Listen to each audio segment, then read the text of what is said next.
Christian board తరఫున ఆంధ్రప్రదేశ్ రాజకీయాల్లో క్రైస్తవుల పాత్ర పైన డిస్కషన్ చేయడం జరిగింది.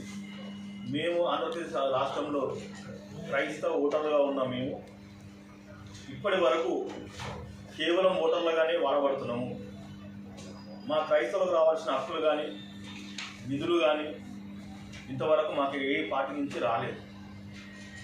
గత ఎన్నికల్లో టీడీపీ పార్టీ గెలిచినప్పుడు మేము క్రైస్తవుల పక్షాన మేము వెళ్ళి ప్రభుత్వాన్ని గడవడం జరిగింది. అప్పుడు కూడా మాకు న్యాయం జరగలేదు. ఇప్పుడున్న వైఎస్ఆర్ పార్టీలో క్రైస్తవుల పక్షాన న్యాయం జరుగుతుందని ఆశతో మేము అందరూ గెలిపించుకున్నాము. ఇప్పుడు కూడా మాకు సరైన న్యాయం జరగలేదు అనుకుంటున్నాము.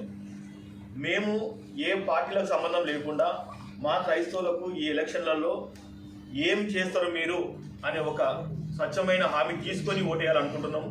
కాబట్టి క్రైస్తవులముగా ఉన్న మేము మా ఏరియాలో మా కాన్స్టిట్యున్సీలలో